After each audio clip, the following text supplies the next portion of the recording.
আসসালামু আলাইকুম, কেমন আছেন সবাই? আজকে ডিমের ভাইরাল রেসিপি নিয়ে হাজির হয়েছি। অসাধারণ একটা রেসিপি, যদি আপনারা না খেয়ে থাকেন অবশ্যই মিস করবেন, অবশ্যই একবার হলো ট্রাই করবেন। আমার কাঁচামরিচ লাগবে, আর দেখতে পাচ্ছেন আমার মুরগির ফ্রেশ ডিমগুলো নিয়ে নিলাম। তো চলে যাচ্ছি রেসিপিতে। একটা পাতিলের মধ্যে আমি পানি দিয়ে দেবো। পানিটা যখন ফুটে উঠবে তার মধ্যে হাফ চামচ পরিমাণ লবণ দিয়ে দেবো এবং ডিমগুলো ফাটিয়ে ফাটিয়ে আমি ছেড়ে দেব। দেখতে পাচ্ছেন আস্তে আস্তে ছাড়তে হবে যাতে করে ডিমগুলো না ভাঙে। যদি পানিটা গরম হয় তাহলে ডিমটা কিন্তু খুব সুন্দরভাবে বসে যাবে। তো এইভাবে আমি 6টা ডিম দিয়ে দিব। 3 থেকে 4 মিনিট পর চুলাটা আমি নিভিয়ে ডিমগুলো তার মধ্যে রেখে দিব, তাহলে ওভারকুক হবে না। এখন আমি পানি থেকে ডিমগুলো তুলে নিচ্ছি, পানিটা ঝরিয়ে ঝরিয়ে। দেখতে পাচ্ছেন ডিমের সাদা অংশগুলো কিন্তু আমি নিয়ে নেব। এখন আমি রেস্টে রেখে দিব ডিমগুলো। আমি আজকে পাটায় পিষে মশলাগুলো রান্না করব। আদা বাটা এবং রসুন বাটা আগের থেকে ছিল। আজকে আমি এখন একটা ফ্রাই প্যানের মধ্যে কিছু পেঁয়াজ দিয়ে দিচ্ছি বেরেস্তা করার জন্য। আসলে এই পেঁয়াজ বেরেস্তাটা কিন্তু এই রান্নার একটা মূল উপাদান। পেঁয়াজ বেরেস্তা ছাড়া কিন্তু রান্নার ফ্লেভারটা ভালো আসবে না, একটা শাহি শাহি ফ্লেভার আসবে এই বেরেস্তা দেওয়ার কারণে। তো আমার পেঁয়াজ ভাজা হচ্ছে। পেঁয়াজটা ভাজা হলে আমি পেঁয়াজগুলো খুব সুন্দরভাবে তুলে নেব। তেলগুলো সেম তেলটা কিন্তু রেখে দেব রান্না করার জন্য। তো পেঁয়াজগুলো আমি আস্তে আস্তে তেলটা ঝরিয়ে নিয়ে নিচ্ছি একটা পাত্রে। এখানে ধনেপাতা, আমার উইন্টারে বাহিরে যে ধনেপাতা আছে সেখান থেকে ধনেপাতাটা আনা হয়েছে।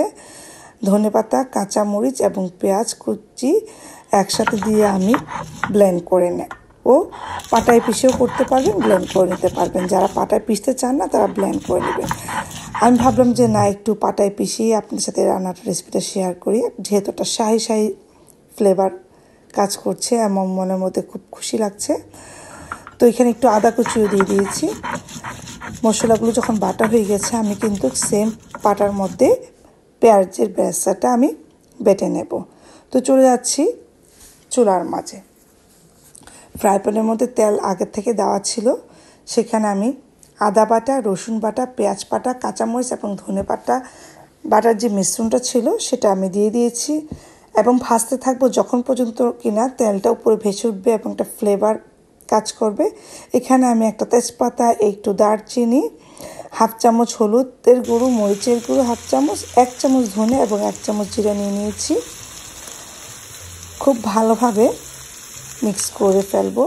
মশলাটা আমি অল্প একটু পানি দিয়ে ভিজিয়ে রেখেছিলাম যাতে করে কাঁচা কাঁচা গন্ধ না করে। আবারও মশলাটা অনেকক্ষণ আমি ভেজে নেব।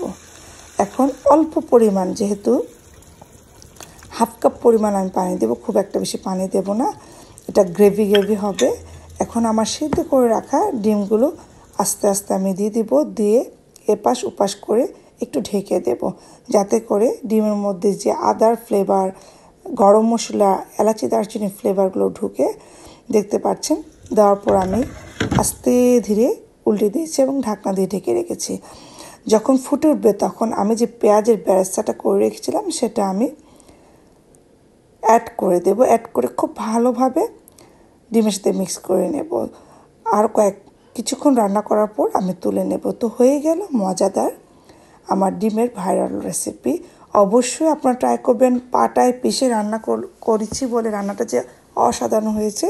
তো আজকে দুপুরে খাবার ছিল।